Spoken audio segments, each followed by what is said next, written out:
नमस्कार दोस्तों, मेरा नाम है आशुतोष और आप देख रहे हैं डायनामिक इम्पल्शन। आज के इस वीडियो में हम बात करेंगे 4 जून 2021 के करंट अफेयर्स की। तो हो सके तो वीडियो को अंत तक जरूर देखिएगा।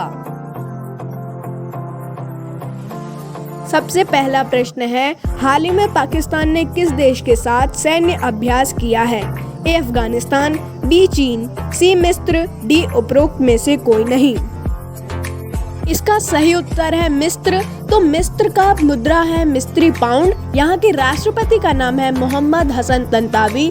तो पाकिस्तान और मिस्र दोनों ने मिलकर ही सैन्य अभ्यास किया है, जिसमें पैराग्लाइडिंग भी है। तो इनने सैन्य अभ्यास इसीलिए किया है क्योंकि सैन्य को मजबूत कर सके और अपने संबंधों को भी अच्छा कर सके।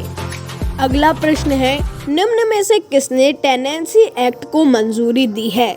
ए नरेंद्र मोदी, बी नरेंद्र सिंह तोमर, सी सुप्रीम कोर्ट, डी कैबिनेट मंत्रिमंडल। इसका सही उत्तर है कैबिनेट मंत्रिमंडल। तो कैबिनेट मंत्रिमंडल यानी कि पूरा मंत्रिमंडल होता है, जिनकी एक महासभा होती है, वहाँ पे इस चीज को मंजूरी दी गई है। तो इसके बारे में थोड़ा जानते हैं। मॉडल टेनेंसी एक्ट का उद्देश्य देश में एक जीवन पर टिकाऊ और समावेशी किराए के घर का बाजार बनाना है। तो जैसा कि आपको पता है, हर एक चीज बिकती है बाजारों वगैरह में, लेकिन घर ऐसे नहीं मिलते हैं, किराए से मिलते हैं, लेकिन कुछ उसका कानून वगैरह नहीं है। तो इसे ही मजबूत करना है और इसके नए नए मंत्रालयों को खोलना है। अगला प्रश्न है, आक्रमण में शिकार हुए मासूम बच्चों के लिए दिवस किसके द्वारा मनाया जाता है? 4 जून को इसका दिवस मनाया जाता है। किसके द्वारा मनाया जाता है? A UNICEF, B WHO, C United Nations, D all of above. इसका सही उत्तर है यूनाइटेड नेशंस यानी कि संयुक्त राष्ट्र। तो इसका हेडक्वार्टर है न्यूयॉर्क में और वर्तमान में इसमें 193 मेंबर्स हैं और इसे 26 जून 1945 को शुरू किया गया था। तो इनके द्वारा ये दिवस मनाया जाता है। और एक बात मैं आप लोगों को बता दूं, जो भी अंतर्राष्ट्रीय दिवस होते हैं अधिकतर इन्हीं लोगों के द्वारा मनाए जाते हैं।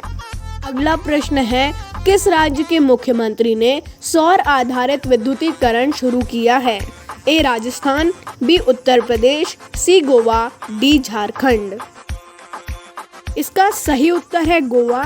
तो गोवा ने सौर आधारित विद्युतीकरण को शुरू किया है। ये एक अच्छा कदम है। ऐसा मुझे लगता है कि पूरे भारत में केंद्र सरकार को भी ऐसे कदम उठाना चाहिए। तो इसके मुख्यमंत्री हैं प्रमोद सावंत। राज्यपाल का नाम है भगत सिंह खैरियासी। इसका गठन 30 मई 1987 में हुआ था और इसका वाहन अक्षर है GA।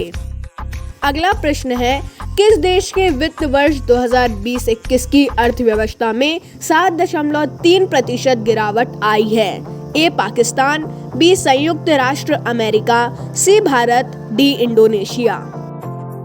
इसका सही उत्तर है भारत। तो भारत के राष्ट्रपति का नाम है रामनाथ कोविंद, उपराष्ट्रपति का नाम है वेंकैया नायडू, प्रधानमंत्री का नाम है नरेंद्र मोदी, मुख्य न्यायाधीश है यहाँ के NV रमन और लोकसभा अध्यक्ष है ओम बिरला।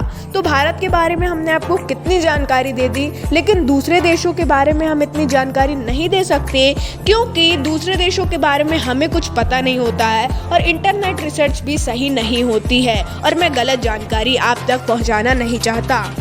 अगला प्रश्न है, सुप्रीम कोर्ट के रिटायर्ड न्यायाधीश अरुण मिश्रा को किस संगठन का अध्यक्ष बनाया गया है? ए नीति आयोग, बी राष्ट्रीय मानवाधिकार आयोग, सी न्याय आयोग, डी उपरोक्त में से कोई नहीं।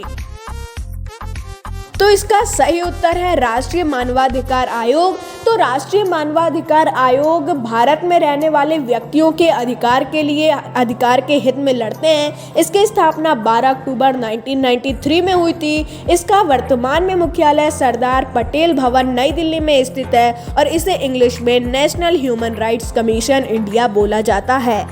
अगला प्रश्न है, ई गोपाला ऐप ने किस ऐप या वेबसाइट के साथ एकीकरण कर लिया है? यानी कि ई गोपाला ऐप ने अब किस साइट के साथ पार्टनरशिप कर ली है और वो वहां पर भी उपलब्ध होगा? ए mygovernment.in वेबसाइट, बी उमंग ऐप, सी पशुपालन website, D all of above. इसका सही उत्तर है उमंग ऐप। तो उमंग ऐप का संस्करण 2017 में नवंबर में हुआ था और ये भाषाएं ज़रूरी हैं हर एक गवर्नमेंट ऐप या वेबसाइट के लिए। तो यहाँ पे 13 भाषाएं हैं और जो ई गोपाला है वो मत्स्य पालन, पशुपालन और डेयरी मंत्रालय के अंडर में आती है और इसके यूनियन और कैबिनेट मंत्री हैं गिरिराज सिंह। अगला प्रश्न है, हाल ही में की गई BRICS एक्सटर्नल मिनिस्टर्स की वर्चुअल मीटिंग किसके द्वारा होस्ट की गई? ए ब्राज़ील, बी रशिया, सी इंडिया, डी चाइना। इसका सही उत्तर है इंडिया। तो BRICS का मतलब होता है Brazil, Russia, India, China, south Africa.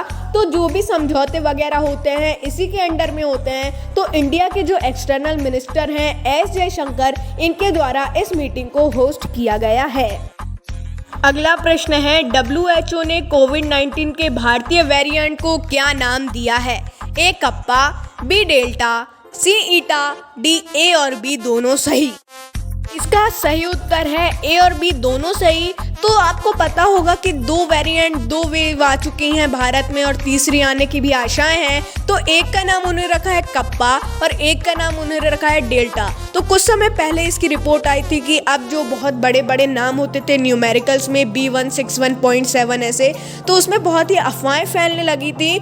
तो उन्होंने बोला था कि अब वो ऐसे जैसे तूफानों के नाम रखते हैं वैसे नाम रखेंगे। तो अब उन्होंने ये नाम रखना शुरू कर दिया है। अगला प्रश्न है, ICICI लोमबर्ड ने किस कंपनी के साथ पार्टनरशिप कर ली है ऑडिट सर्विस कॉल के लिए? A NASA, B Microsoft, C SS, D SBI। इसका सही उत्तर है माइक्रोसॉफ्ट। तो ICICI लोमबर्ड और माइक्रोसॉफ्ट दोनों ने पार्टनरशिप कर ली है सर्विस कॉल्स के लिए। तो इसकी स्थापना की गई थी 26 नवंबर 1976 में। इसके संस्थापक हैं बिल गेट्स और इसका मुख्यालय वॉशिंगटन DC में स्थित है। तो अब इस प्रश्न का उत्तर आपको कमेंट सेक्शन में देना है। ये प्रश्न बहुत ईजी है, आपको बन जाना चाहिए। बर्ड फ्लू का पहला इन्फेक्टेड व्यक्ति किस देश में पाया गया? ए भारत, बी चीन, सी संयुक्त अरब अमीरात, डी बांग्लादेश।